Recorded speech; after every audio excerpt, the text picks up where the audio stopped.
Yeah. Have you heard about the Olympian that won the medal and then admitted to cheating on his girlfriend?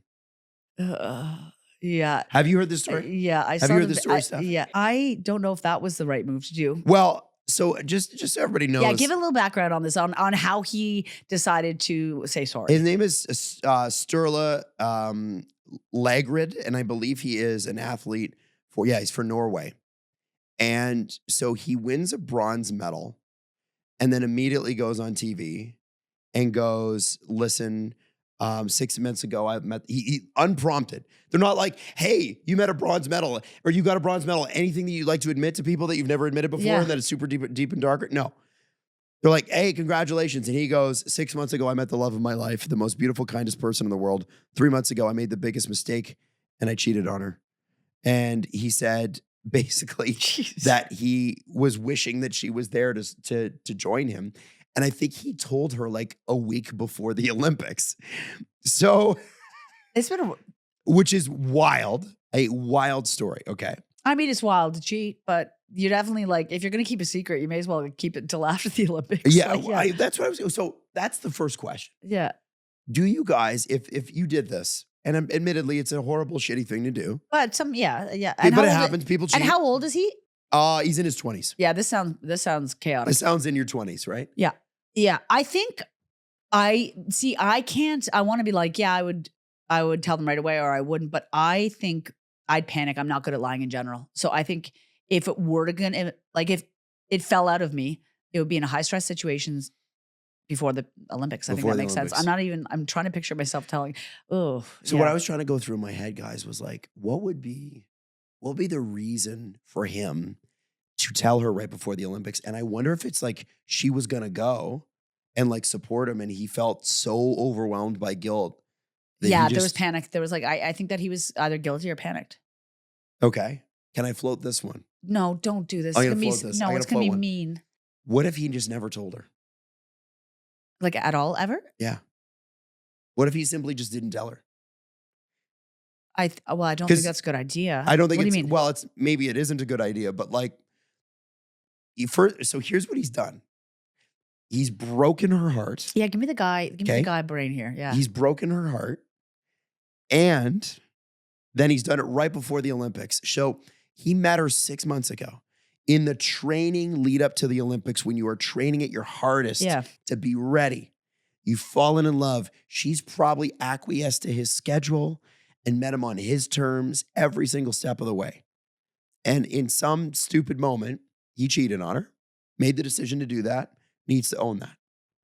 My question is, 3 months into a relationship, I know what I'm about to say is bad and wrong, but he's now gone and told the entire world about this. And I don't know if you saw her statement.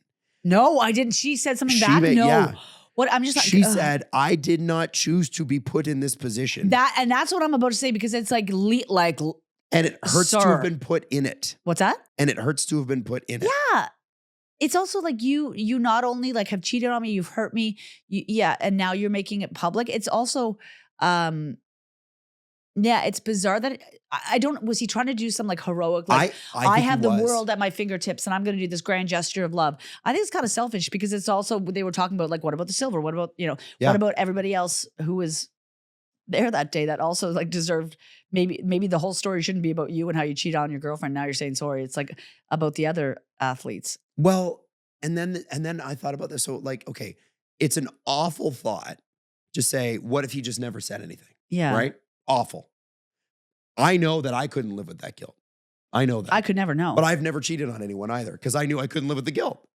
So I wonder, I guess that's not true. I technically made out with somebody when I was seeing somebody else, but it wasn't like official. I did that once. That's how guilty I feel. Like that's like also you're sitting up straight and your feet are in a very guilty position.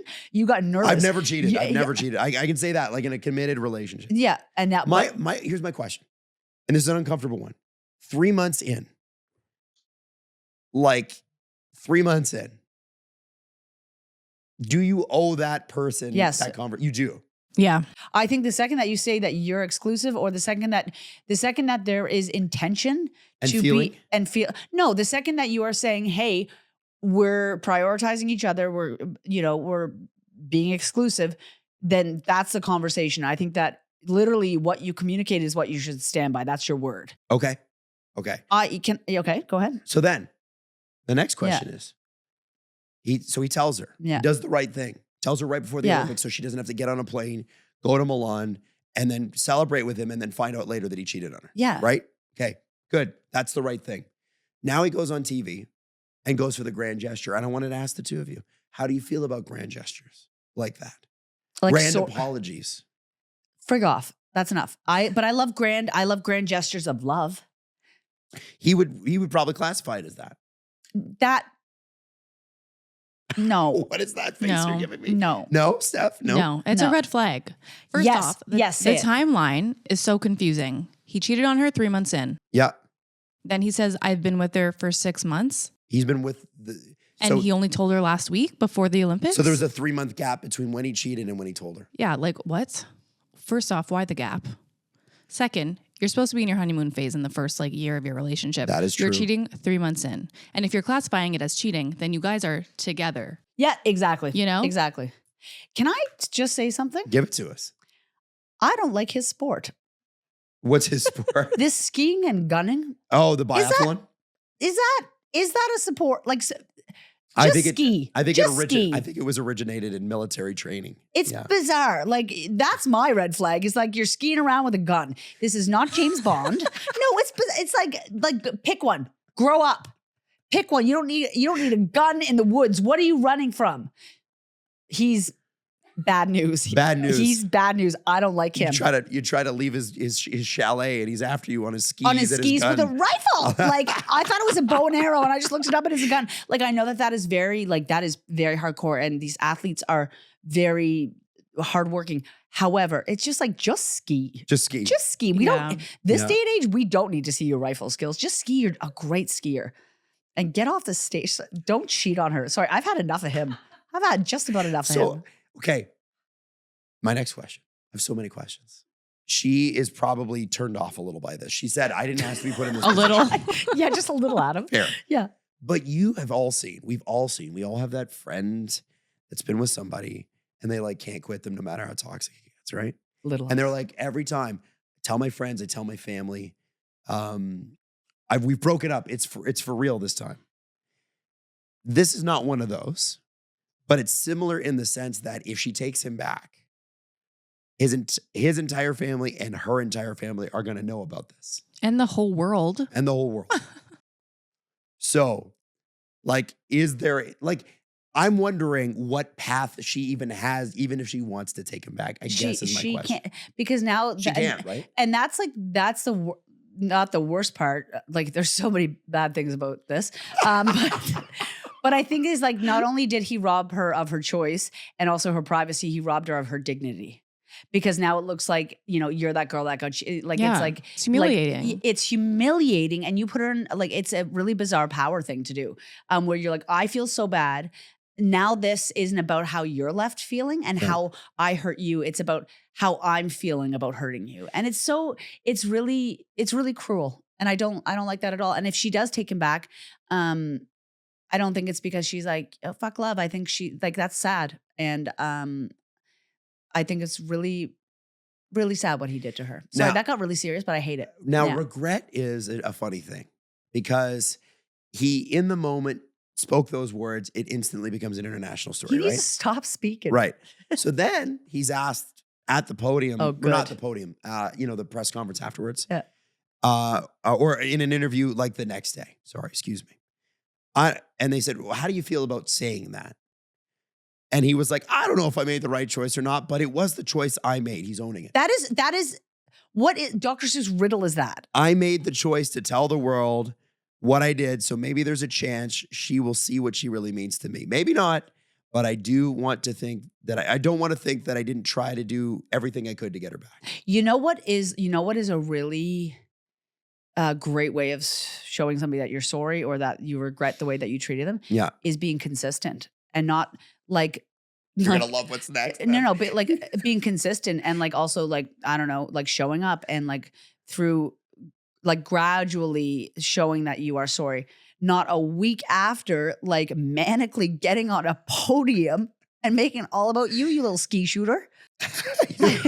like, no. What are you hunting anyway? Like, what are you hunting? What are you hunting and what are you hunting from? Did you have, Steph, you wanted to add on No, that? no, I think Jack said it. Well, Steph and I have had enough. Okay. I'm glad that you said consistency because you're going to love this next ring. Oh my God. Story. Who keeps giving him a mic? Oh, the story's not over.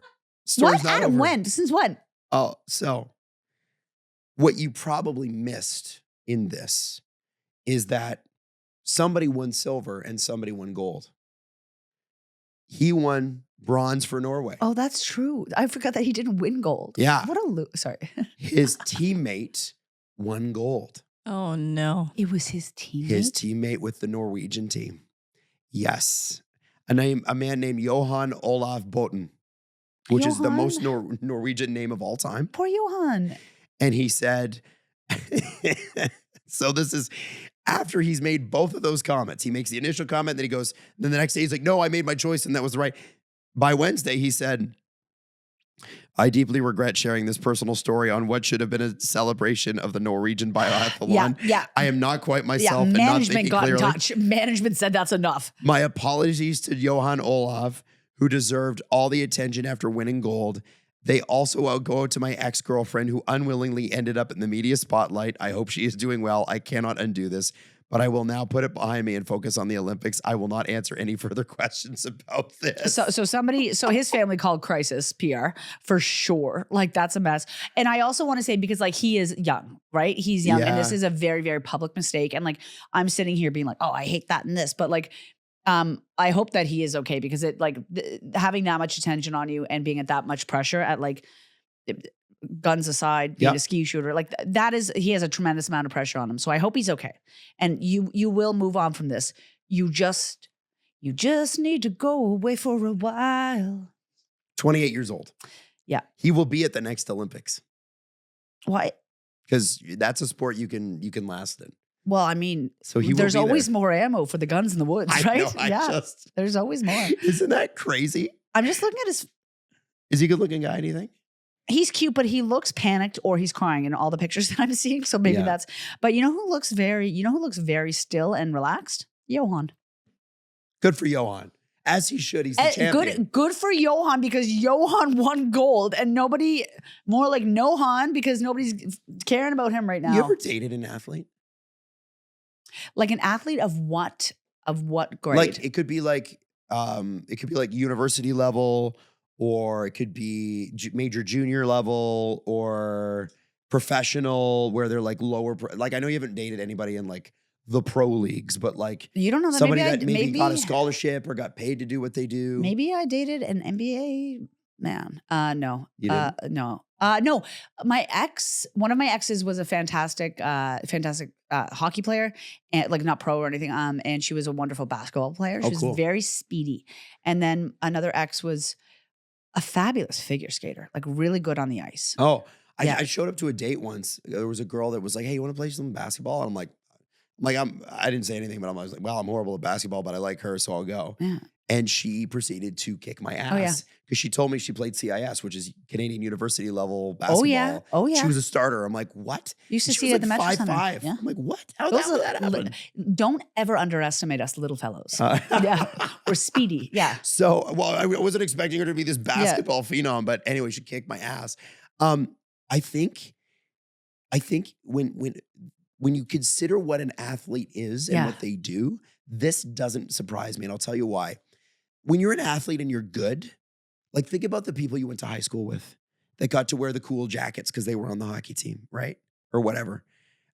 Those kids got out of school.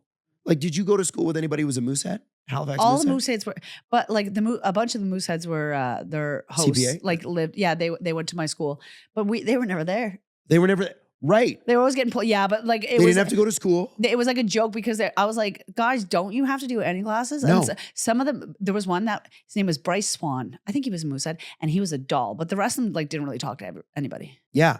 So the Mooseheads that you went to school with, right, would have been out of town kids, most of them, But a lot brought of in them were, living with billet families, yeah. right? And they didn't have to go to school that much. Yeah. Their entire life is around their training. Their parents' entire life is around Yeah. their training and their development. And then if they become a professional, then their entire life, they're paid to focus on themselves. And so I sometimes look at athletes and go, probably not the most well-adjusted people. No, okay, you know what? know? Like, it's like, you know how, and I want to, not all of the people I'm talking about, but most of them, but homeschooled children, Oh, yeah. like the vibe that they kind of have when they become adults. They get a little squirrely when they're in a crowd. Yeah, it's just like I missed a lot of my social awareness Or being in a formative group. years. Yeah. Yeah. Those, like a lot of pro athletes have that because they're always around the same people. They don't often have the socializing time that others do, and it shows, and it's hard for them. It's it's kind of bizarre. Yeah. And social things come easy because you're good at a sport. So Yeah. I'm not surprised because this guy seems like the most self-involved dude of all time. Not surprised at all that he's a little self-involved. That's kind of what being an athlete is. I think he's a really empathetic and very, very kind person. Definitely thought that one through. Okay, you know what though? I will say I don't know how well you handled your first heartbreak, Not well. but I feel like when my first girlfriend ended things with me, if I happened to have an Olympic stage and a huge audience, I would have done something wild like that. Like in my early 20s, because I loved her so much. And she put Really? up with so much for me. And if I could say I was sorry on top of the mountains, I probably would have. Maybe not that chaotically. But Okay. like, you know what I mean? It's like that young love. Like It's he messy. like, yeah, he feels terrible. I get the sense that you and I were a little more. Steph, I feel like would have handled her first breakup easily. Stephanie would Not have been easily, like, but like you would have. I'm gonna wear a turtleneck and move on. Yeah. Hey guys, I got places to be. No, you're like, I'm a mover and a shaker. Hey guys, it's me. I'm busy. Yeah. I am. My wife's mom, so my wife got her heart broken when she was in her early 20s. She was really in love with a guy. Guy broke up with her. And it was out of the blue. And so she always tells this story. My mother-in-law is very cut and dry, like very, well. I love her. Yeah. So She says what she means. So she's a couple days into this breakup, devastated, hiding out at their cottage, right? She's just finished law school. And, she's like going on walks by herself and, trying to handle it the best way she can, but she's heartbroken. Yeah. And her mom sits down with her and goes, Natalie, you're just going to have to move on.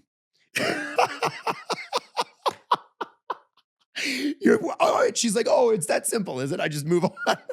I remember my mom said to me, she was like, focus on what you can. Like you got like, and I was like, Well, your God. mother's a nurse. My mother's an emergency nurse, right? Like, yeah. And then she was like work. And I was like, and now I'm definitely like a work addict.